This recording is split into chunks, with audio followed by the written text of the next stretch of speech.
Hello everybody and welcome to episode 4 of Football Index Fantasy Football. The last little episodes we're doing in this little introductory to the system and to see how it goes.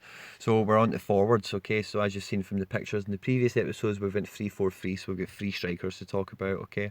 And the first striker we're getting our hands on plays for Juventus, as you've probably gathered by now, and it's Moise Kean, okay? I heard the radio saying his actual name the way the Italians say it, and it's not Moise and it's not Kean. I know it's Kane. It sounds like Kane. It's maybe Moz or something. I can't remember how they said it. But anyway, so that's who we've got. Fixtures ahead for Juventus, especially in the Champions League, are quite favourable.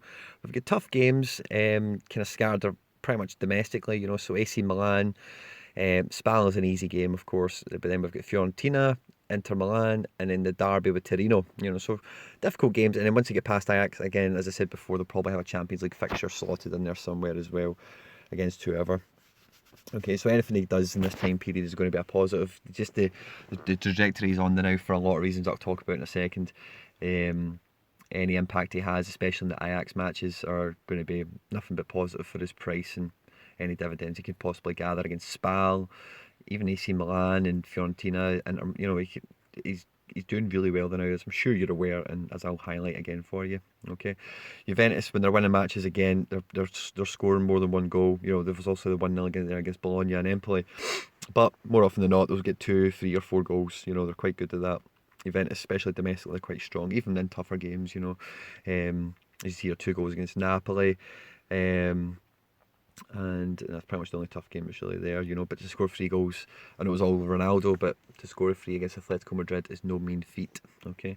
And with that in the back burner, it gives me confidence that they'll score against the likes of Inter Milan, AC Milan, etc. So we look at Moise, okay? Now, if you look at his overall, he's very low because he's not had much of a season, okay? In the league, 2 starts, 4 off the bench, 4 goals, which is nice for a nice wonder kid coming through. This is literally his whole season, right? So as you look at the bottom here, the very bottom against Fiorentina, 2 minutes in the 1st of December. Okay, so he's then after that played 62 minutes in the Cup against Bologna, got a goal. He's then waited, so he's went from December to January, played 2 games in January, played 1 minute, came on for the last minute against Chievo. Then he's waited to March, got a start in the league against Udinese at home, 2 goals, man of the match, 9.1, really put him on the map. And then he played the last 10 minutes in that 3-0 win against Atletico, 3-0 win against Atletico. And in the game since then, he's played 17 minutes against Genoa, didn't do anything. But then internationally, he's got 290 minutes under his belt against poor opposition, I'll give you that. But it's really put his name on the map, internationally. He's then come back, started again. He came off the bench, sorry, I've got a crack on my screen. Came off the bench, scored against Empoli in a 1-0 win, get the match winning goal, is nice. And then he started against Cagliari and he got a goal there as well. So the guy's getting more and more game time progressively. Allegri's obviously trusting him more and more. And, Italians love their own, they love Italian players to be coming through and doing their thing. And if you look at the trajectory he's been on since he started playing these matches, it's just been upwards and onwards.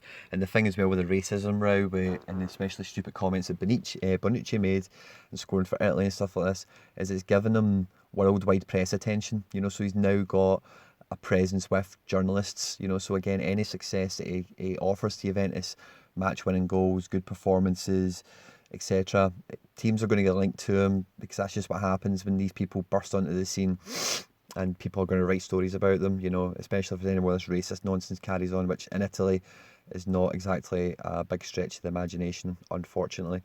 But his capital appreciation's got a great opportunity to rise over the next 30 days, as well as any dividends he could bag us. I don't see him taking a nosedive price-wise from where he's at now, considering that Juventus should get past Ajax in the league. I think that's probably the only thing that could really hamper his growth is Ajax knocking Juventus out, which I just don't see Ronaldo allowing to happen. The next forward we've got, you guessed it, it's Luka Jovic. Okay, so I've spoke about him in a video recently. I'm not going to go into it in too much detail for you. You've probably seen it already. If you haven't, go watch it. It's called Should You Buy Luka Jovic? Frankfurt are in tremendous form now. Look at those results. They are fantastic. Fixtures coming up. Schalke today, tomorrow, depending on when you're watching this. Yesterday, maybe, depending on when you're watching this. Benfica in the Europa League. I expect to make it past Benfica. Augsburg in the league. Wolfsburg, and Hertha Berlin, and then Bayer Leverkusen. So a good couple of games where he could definitely be looking to cause some damage and really enhance his reputation. And again, you look at the stats: 16 starts, 19 starts, 16 goals, 5 assists. And then when you really drill into it, Europa League's good: 7 starts, 7 goals. And then just starting up front, 23 starts, 20 goals, 6 assists is absolutely incredible. And again, just look at the form he's on.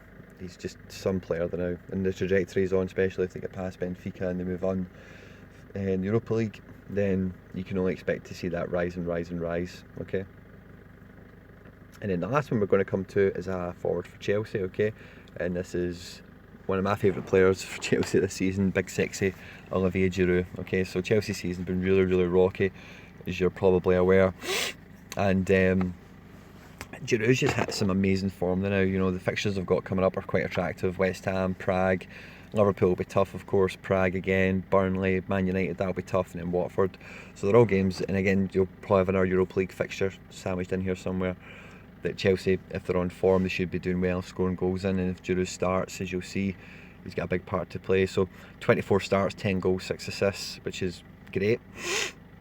And then if you look at his form, he's just bang on it now. I expect that to keep him in the team longer, and then subsequently that form will continue to roll through. Okay, and so this is his last 2 pages of form. He's just been so busy in front of goal, and as you see right at the bottom there, Europa League, he's just absolutely smashed a hat-trick in the beginning of March. I can't remember who that was against. It was a minnow, but Chelsea had. But yeah, so he's really, really good and really underpriced now at 46 pence. You know, he's not the cheapest you could get him for in the last 3 months, but that's because he's on good form. His price has hopped. But again, he's certainly undervalued with the fixtures and the potential he's got coming up to just earn dividends, you know. So really happy with the price we've bought him at. And that is the team all complete, guys. So we've got 10 Jovic at £2.47, we have 30 Giroud at 46 pence, and we have 10 Keane at £2.53. That is the team built, guys, for the next 30 days. Thanks a lot for tuning into the videos. Like, share, subscribe, retweet, comment, guys, all that good stuff. Stay out of trouble. Thanks for watching, and I'll catch you on the next one. Take care. Bye bye.